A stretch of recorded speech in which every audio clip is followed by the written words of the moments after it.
같은 경우를 보게 되면 제가 이렇게 별로 안 좋더라고요. 왜 안 좋냐?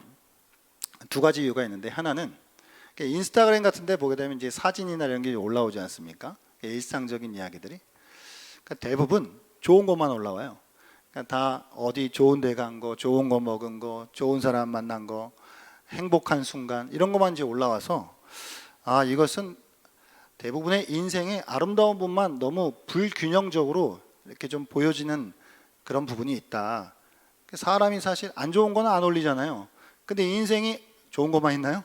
안 좋은 것도 수없이 많을 텐데, 그런 게 좀 이렇게 가려지는 것 같아서 그런 SNS가 이렇게 별로 제가 좀 마음에 안 드는 부분들이 있었는데, 게다가 이게 또 뭐냐면 SNS에 이제 올라오는 그 내용들을 보게 되면 이제 평범한 사람들의 일상인 것 같잖아요. 그러니까 이게 평범함의 이미지가 왜곡되는 면들이 좀 있어요. 그러니까 그거 결코 평범함 아니거든요.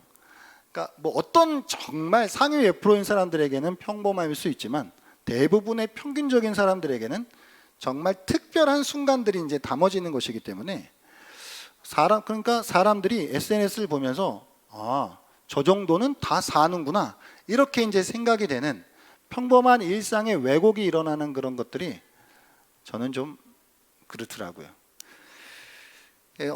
어느 그 설문조사 기관에서 설문조사를 하나 한 게 있어요. 사람이 자존감이 낮아지는 순간이 언제냐, 그걸 이제 조사했는데 5위가 외모가 불만족스러울 때라고 해요. 11%가 여기에 이제 답을 했고, 4위가 뭐냐니까 친구 또는 상사와의 갈등이 일어날 때, 이제 한 12% 정도가 답을 했어요. 3위가 가족의 기대에 부응 못할 때, 그래서 이제 22% 정도가 답을 했습니다. 2위가 뭐냐니까 취업이 안 될 때 자존감이 이게 떨어진대요. 22% 정도가 이제 23% 정도가 이제 대답을 했고, 여러분 1위가 뭘까요? 1위가 행복해 보이는 지인의 SNS를 볼 때, 27% 정도가 여기다 답을 했습니다. 그러니까 사람들이 SNS에 좋은 얘기 막 좋은 순간들만 올리니까 상대적으로 그걸 바라보고 있는 사람이 박탈감을 느끼는 거죠. 나만 불행한가? 저 사람은 저렇게 행복하게 사는데, 저게 평범한 일상 같은데 내 일상을 보니까 안 그런 거예요. 그러다 보니 이게 자존감이 막 깎여지는 것이죠. 요즘 이렇게 SNS가 활발하게 이루어지는 세상 속을 보니까요, 자존감이 떨어지고 스스로 행복하지 않다라고 생각되어지는 그런 세상을 우리가 살아가고 있는 것 같아요, 여러분. 그러니까 남들은 다 행복해 보이는데 나만 불행한 것처럼 느껴지는 그런 경향이 좀 있다라고 하는 것이죠. 자기만 불행한 것 같아서 남들도 불행하게 만들고 싶다는 생각을 하기까지 됐고, 그게 결국은 최근 일어난 신림동 흉기난동 사건과 같은 그런 끔찍한 묻지마 사건, 살인 사건들이 이렇게 일어나는 것 아닌가 생각이 되어집니다. 여러분, 사람은 자기 자신 안에서 행복을 찾을 수 없습니다. 사람은 오로지 그리스도 안에서만 자기의 존재감을 찾을 수 있죠. 인생의 행복은 오직 그리스도 안에서만 만날 수 있습니다. 그러므로 우리는 그리스도를 만나고 그리스도의 사랑을 알아서 나의 정체성을 찾고 나의 자존감을 그곳으로부터 회복돼야 한다는 것이죠. 우리가 살아가는 힘은 오직 그리스도 안에 있습니다. 그리스도의 사랑이 우리를 존재하게 하고 본연의 나를 찾게 합니다. 더 나아가 불행하다 느끼는 상황 속에서도 다시 일어날 수 있는 힘을 주는 것입니다. 오늘 본문은 바울의 기도입니다. 바울이 에베소 교회 성도들을 위하여서 하나님 앞에 간절히 기도하는 것입니다. 바울의 기도의 동기가 무엇이냐? 그것을 오늘 14절 본문은 이렇게 우리에게 암시해 주고 있는데, 14절 본문 한번 띄워주시겠습니까? 14절 무엇으로 시작하나요? 이러므로라고 시작해요. 그러니까 14절부터 21절까지가 지금 기도의 내용인데요, 바울의 기도인 것인데, 그럼 바울이 왜 이렇게 기도를 하는가? 그 이유에 대한 것은 앞부분에 있겠죠. 3장 1절부터 13절까지의 이 말씀인 하나님의 놀라운 구원의 경륜과 그 복음의 비밀, 그것을 바울에게 계시해 주신 그 하나님에 대한 이야기를 하고 있습니다. 그러니까 하나님께서 이 타락한 인류, 이 세상을 구원행하시는 그분의 경륜과 섭리는 놀라운 것이고 그것은 아무나 알 수 없는 참 비밀에 붙인 것인데 그 비밀스러운 일을 하나님께서 바울에게 계시해 주셨단 말입니다.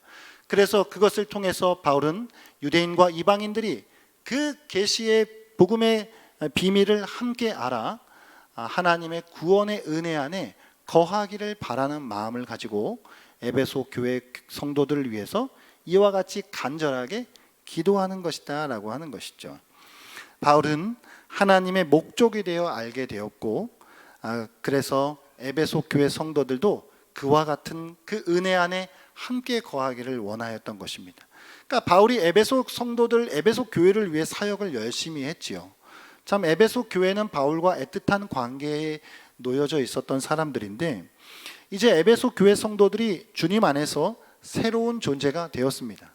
그렇다고 한다면 그들은 이제 새로운 존재가 되어 더욱 강건해져야 했고 또한 그리스도의 사랑을 더욱 온전히 깨달아야 했으며 하나님의 모든 충만한 그 정도까지 충만하게 자라가야 했다는 말씀입니다. 그리스도의 사랑을 더욱 알아갈 때 우리는요 행복감을 누리게 되는 것입니다. 믿으십니까? 그리스도가 없이 살아가는 이 세상은 왜 나만 불행한 것인가? 그래서 그것이 심지어 남들도 불행하게 만들어야겠다라고 하는 비참한 결말을 만들어내는 것이지만 우리가 그리스도 예수 안에 있어 그분의 사랑을 더 풍성하게 알게 된다라고 한다면 우리는 오히려 반대로 이렇게 고백할 것입니다. 왜 나만 너무 행복한 것인가? 그래서 이 행복을 다른 사람들에게도 나누어 줘야겠다. 완전히 반대가 되는 이야기죠. 그리스도가 없는 세상은 왜 나만 불행한 것인가? 남들도 불행하게 만들어야 되겠다라고 고백하지만 그리스도 안에 그 사랑 가운데 거하는 사람은 난 왜 이렇게 행복하지? 이 행복을 나만 누릴 수는 없는 거야. 많은 사람들과 이 행복을 함께 누려야지 라고 하는 거룩하고 선한 결론에 이르게 된다는 말씀입니다. 사랑하는 여러분, 그리스도 안에서 행복하십니까? 아멘. 오늘 이제 14절부터 시작되어지는 이 본문은 16절부터 본격적인 기도의 내용들이 나오게 됩니다. 이제 16절부터 본격적인 기도가 나오기 이전에 바울은 자신이 기도하는 그 하나님 아버지에 대하여서 찬양하고 있는 것인데 먼저 오늘 15절 말씀 같이 한번 읽어보도록 할까요? 함께 읽겠습니다. 시작. 이름을 주신 아버지 앞에 무릎을 꿇고 비노니 그래요. 하나님께서 모든 족속에게 모든 민족에게 이름을 주셨다는 것이죠. 여러분 이름을 주셨다는 것은 그 존재가 되게 하셨다는 말씀입니다.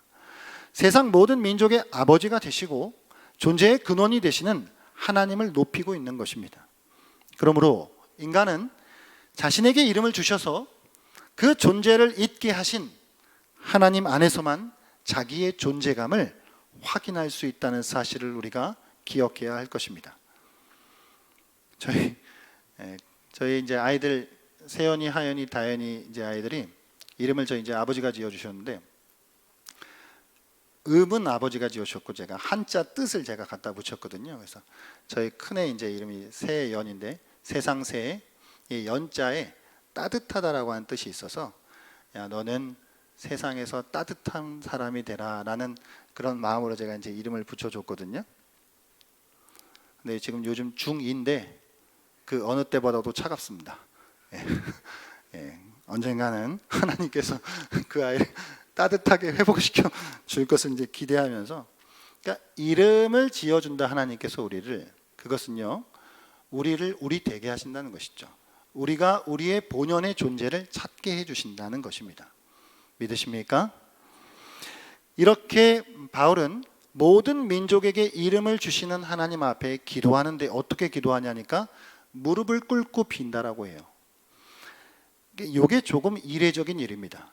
바울 당시의 유대인들과 대부분의 그리스도인들은 통상적인 기도의 자세가 무릎을 꿇기보다는 서서 기도하였습니다. 그런데 오늘 좀 이례적인 일이 일어난 것은 이렇게 무릎을 꿇고 바울이 기도했다라고 하는 것은 아마도 이 기도자가 하나님 앞에 깊은 경외심과 또한 주님 앞에 복종함과 하나님 앞에서의 겸손함을 나타내주고 있는 모습이다라고 하는 것이죠. 더 나아가 이 바울이 에베소 교회 성도들을 향한 깊은 사랑과 간절한 마음, 그것이 있었다라고 하는 것을 보여주는 대목인 것입니다. 이제 본격적으로 16절부터 기도가 이제 시작되어지는데요. 내용이 16절부터 19절까지가 이제 기도의 본격적인 제목입니다.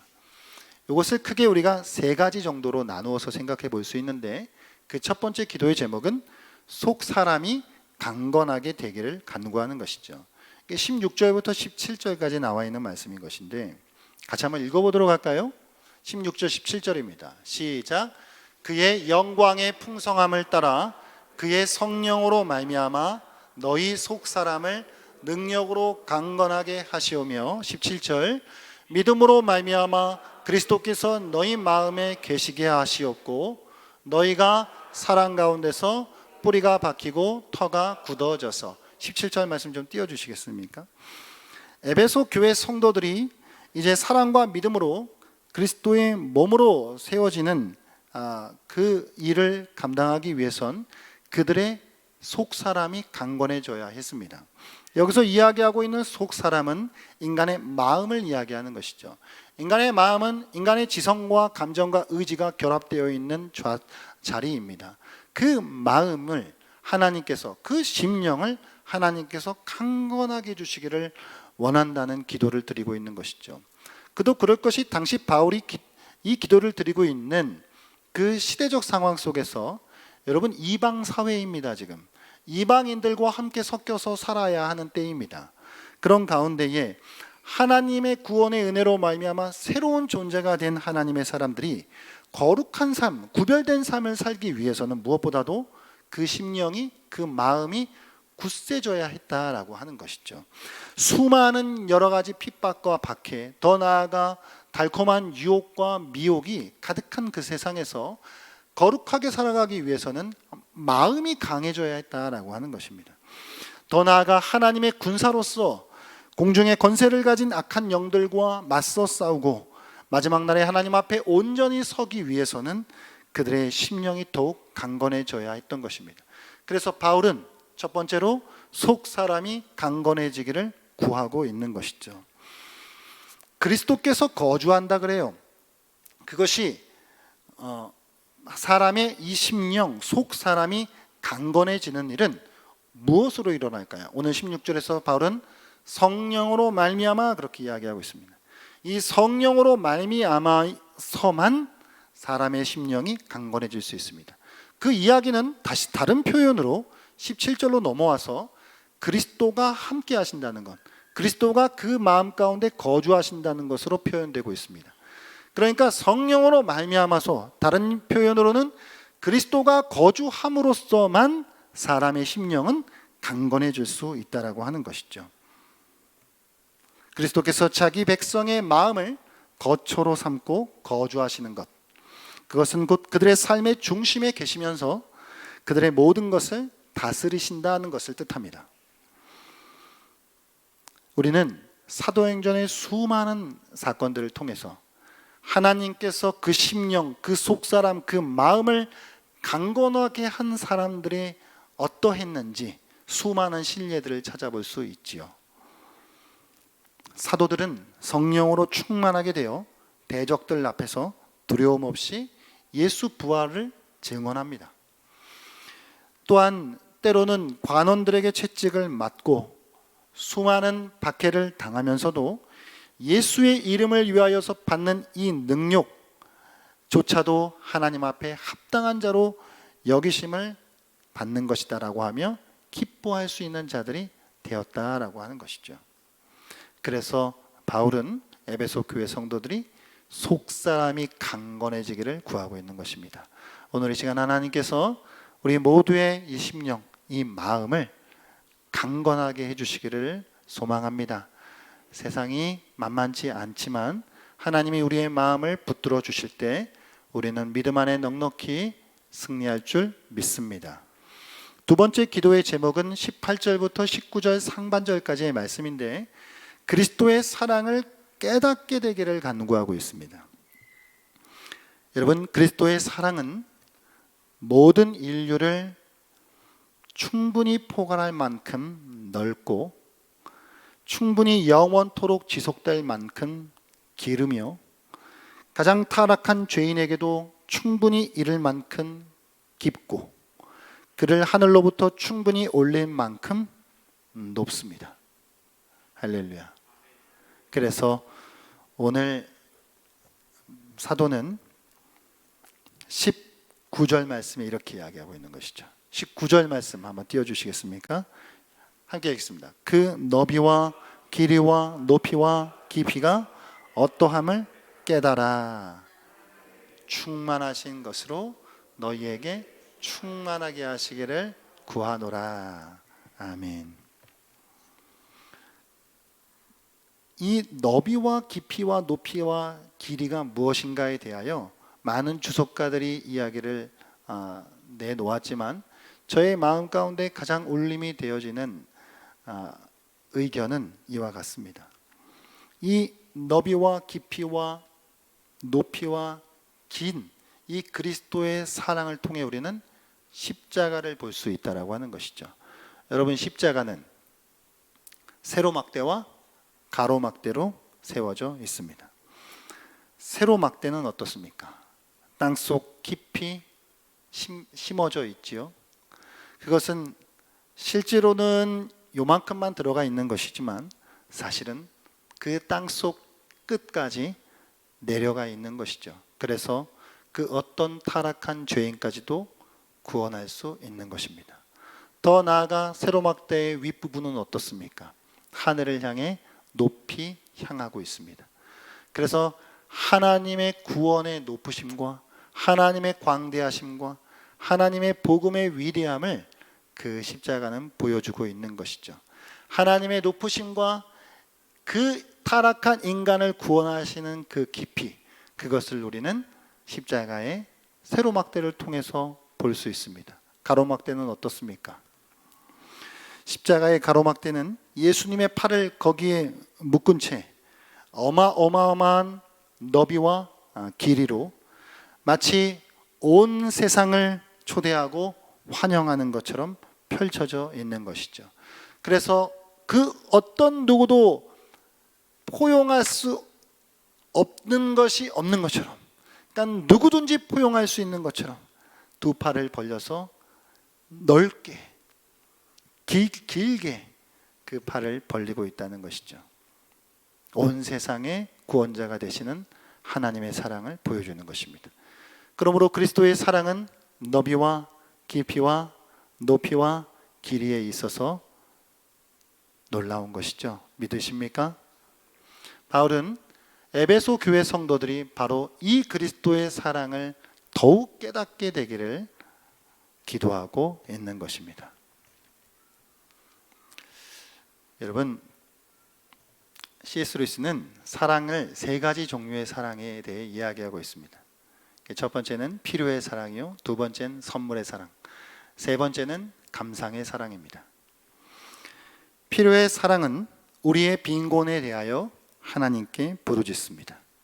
선물의 사랑은 하나님을 섬기려 하고 하나님을 위해 기꺼이 고난도 감수하려 합니다. 그런데 감상의 사랑은 하나님께 당신의 크신 영광에 대하여 감사드립니다 라고 그렇게 말합니다. 조금 쉬운 표현으로, 루이스는 남자니까 이렇게 바꾸어 표현할 수 있습니다. 필요의 사랑은 어떤 여인에 대하여 그녀 없이는 못 살아 라고 말합니다. 선물의 사랑은 그녀에게 행복과 위로와 보호를 주려고 합니다. 그런데 감상의 사랑은 가만히 숨죽여 그녀를 응시하며 그런 찬탄할 만한 여인이 이 땅에 존재한다는 그 사실만으로도 기뻐합니다. 설령 그녀를 얻지 못한다 해도 완전히 낙담하지 않으며 그녀를 전혀 알지 못했던 것보다는 더 나은 일이라고 여기는 것입니다. 그러니까 우리가 하나님 앞에 우리의 빈곤을 가지고 주님께 의지하고 주님을 사랑함으로 매달려야죠. 우리는 주님을 그렇게 필요의 사랑으로 사랑해야 합니다. 더 나아가 우리는 우리의 헌신과 봉사를 하나님을 위해 선물의 사랑으로 드려야 합니다. 그러나 그와 동시에 우리는 하나님이 거기 계시다는 사실만으로 기뻐해야 하는 것이고 만족해야 하는 것이죠. 이 감상의 사랑이 잘 이해가 안 되십니까? 그러니까 저는 세상에 있는 그 사람 중에, 남자 중에, 여자를 이야기하면 이제 또 시험 드시니까, 이 남자 중에 제일 잘생겼고 처음 봤을 때 너무 충격받은 사람이 그 배우 정우성 씨거든요. 사람이 나랑 같은 사람이라는 게 좀 부끄럽다, 약간 그렇게 생각될 만큼 어떻게 인간이 저렇게 잘생겼을 수가 있을까, 그런 생각을 가지고 있었는데, 만약에 가정을 해볼까요?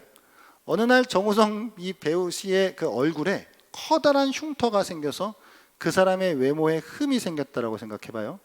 저는 그 사람 만난 적도 없고 알지도 못하고 말도 한번 해본 적 없습니다. 그런데 저는 그렇게 아름답고 멋있는 사람의 외모에 흠이 생겼다는 그 사실로 좀 무척 아쉬울 거예요. 저렇게 잘생긴 사람이 좀 가만히 그대로만 있어도 내가 가끔씩 보면서 이렇게 감탄을 할 수가 있는데 말이죠. 그런 것이죠. 우리가 하나님 앞에 감상의 사랑을 드린다는 것은 하나님이 거기에 계신다는 것만으로도 우리가 감사할 수 있다라고 하는 것이죠. 이걸 바꿔 이야기하면 우리가 하나님 앞에 감상의 사랑을 드릴 수 있다는 것은 하나님이 감상의 사랑으로 우리를 사랑하신다는 것을 말합니다. 그러니까 하나님은 필요의 사랑으로 우리를 사랑하시지는 않으시죠. 하나님이 우리 필요하시지는 않으세요. 그냥 우리 없어도 하나님은 하나님이세요. 그러나 하나님은 우리를 선물의 사랑으로 사랑하시죠. 우리를 위해 더없이 좋은 것을 베풀어 주시는 분이십니다. 그러나 그와 동시에 하나님은 우리를 감상의 사랑으로 사랑해 주신다는 것입니다. 믿으십니까? 그냥 여러분이 여러분대로 그냥 거기에 있는 거, 그냥 거기에 있는 걸로 하나님은 여러분을 사랑하신다는 것이죠. 그냥 아름답다 여기시고 예쁘다 여기시고 사랑스럽다 여기신다는 말씀입니다. 이게 그리스도의 사랑입니다. 할렐루야. 우리가 이 그리스도의 사랑을 더욱 온전히 깨닫는 은혜가 있기를 축복합니다. 이게 사도 바울의 두 번째 기도입니다.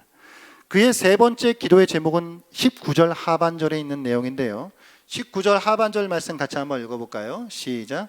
하나님의 모든 충만하신 것으로 너희에게 충만하게 하시기를 구하노라. 그랬습니다. 하나님의 모든 충만의 그 정도까지 충만하게 자라기를 간구하고 있는 것입니다. 그리스도의 사랑을 알도록 우리가 기도해야 하는 목적은 하나님의 모든 충만에 이르기까지 충만해지는 것이 최종 목적지이기 때문입니다. 하나님의 백성들은 이 땅 가운데 새로운 존재가 되어 주변 세상에 그 새로운 존재의 모습을 드러내야 합니다. 그러나 이렇게 하기 위해서는 우리는 계속적으로 영적 성숙을 이루어 가야 합니다. 영적 성숙의 기준과 목표는 어디일까요? 성경은 대담하게도 오늘 그 목표를 하나님까지다라고 말하고 있어요. 하나님의 충만하심까지 우리가 자라가야 한다라고 말하고 있는 것이죠. 에베소 교회 성도들은 하나님의 온전하심과 같이 온전하게 되고 하나님의 거룩하심과 같이 거룩하게 되어야 합니다. 그러나 이 이야기는 하나님처럼 된다는 이야기라기보단 하나님을 닮는 것, 그것을 말씀하고 있는 것이죠.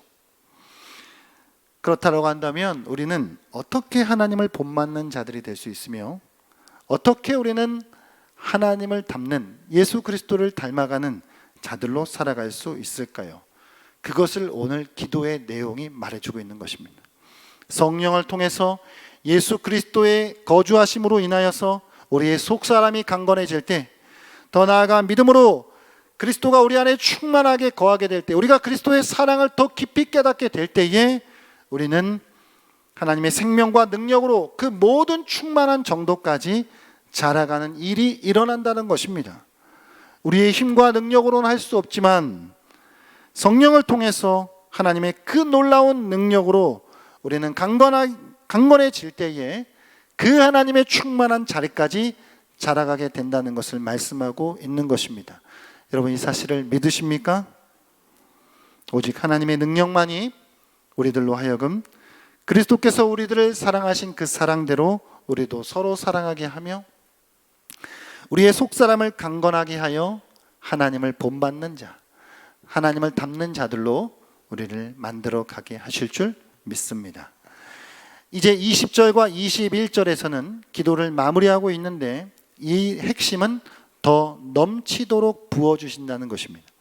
하나님은 모든 것 능히 하실 수 있는 분이신 줄 믿습니다. 오늘 20절, 21절 말씀 같이 한번 읽어볼까요? 시작.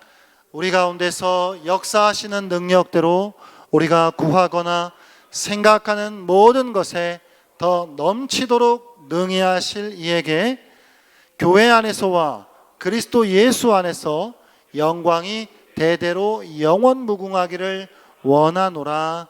아멘. 하나님께서는 우리가 구하는 것이나 생각하는 것보다 더 넘치게 하실 수 있는 분이십니다. 찬양 가사와 같이 나의 기도하는 것보다 더욱 능히 허락하실 그 하나님, 그 하나님 우리를 찬양할 수 있는 것이죠. 때로는 우리의 생각이나 기도가 부족할지 모르지만 우리 안에 함께 하시는 성령께서 우리로 마땅히 기도하게 하시고 우리 안에서 놀라운 일들을 더 넘치도록 부어주신다는 사실을 믿으시기 바랍니다.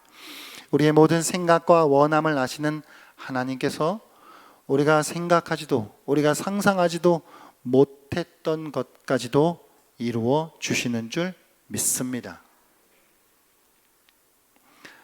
이것이 오늘 바울의 기도의 내용입니다. 그런데 오늘 우리가 주목해야 할 부분이 하나 있습니다.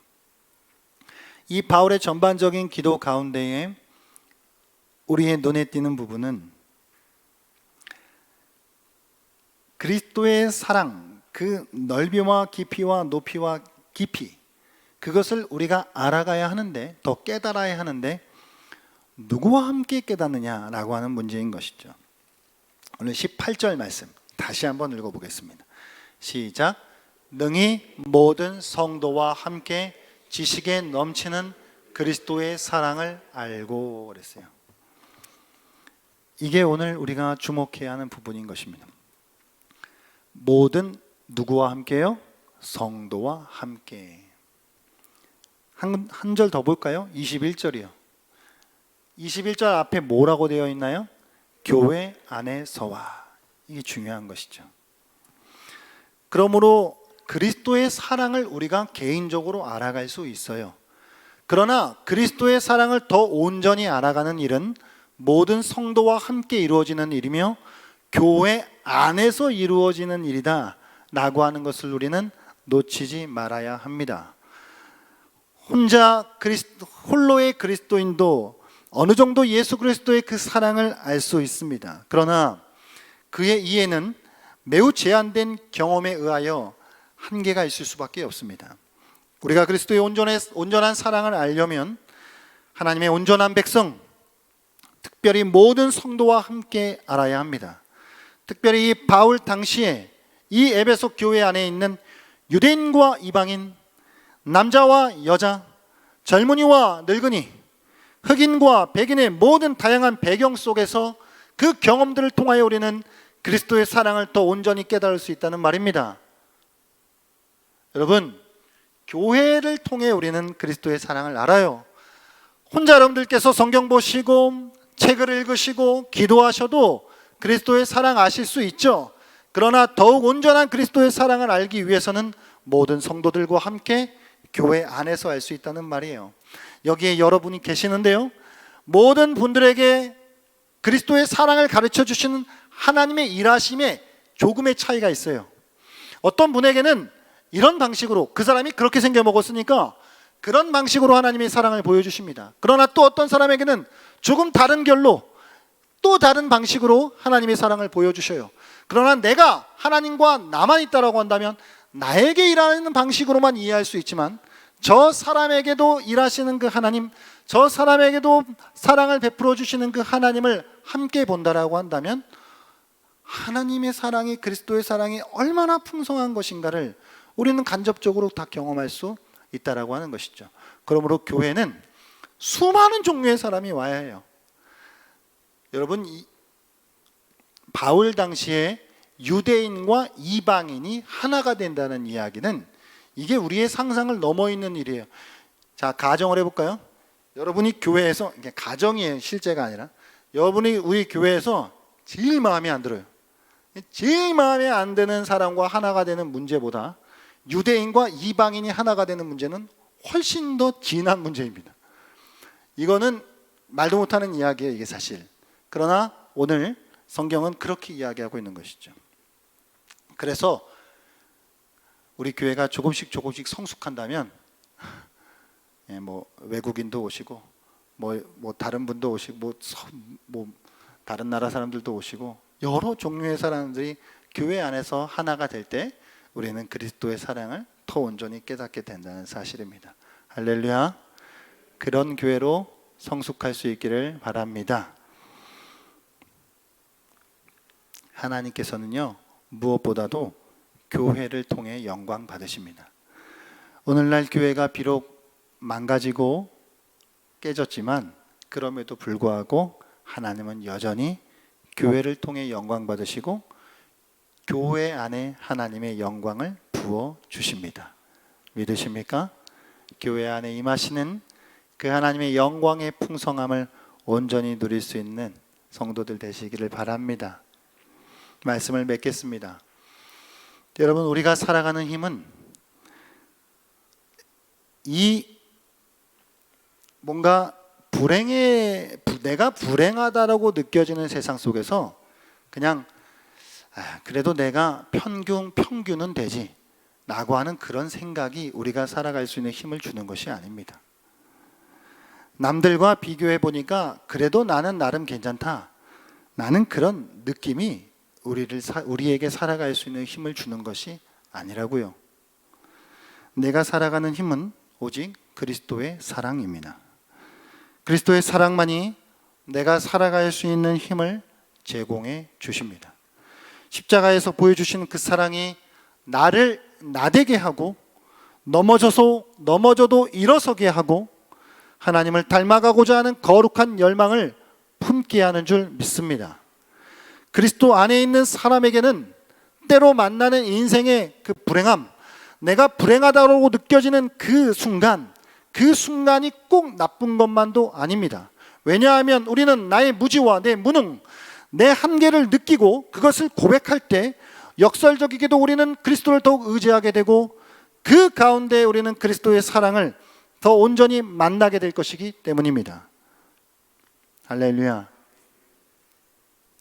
우리가 살아갈 수 있는 힘은 그리스도의 사랑입니다.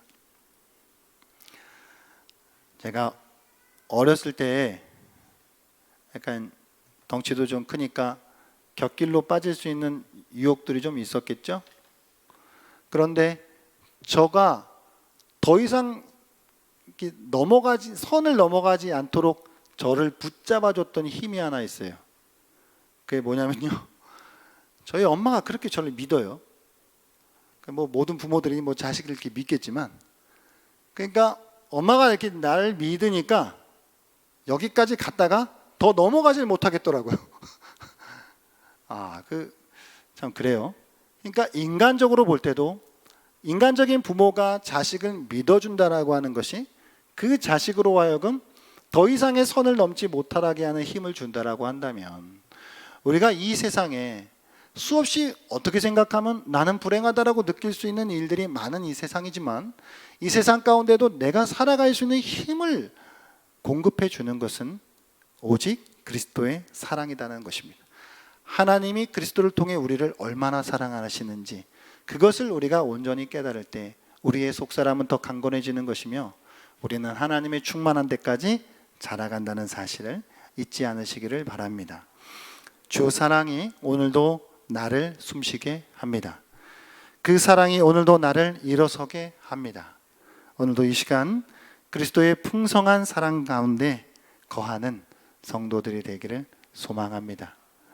여러분, 초두에 말씀드린 대로 내 자존감이 낮아지는 순간이 언제냐? 그 1위가 뭐라고요?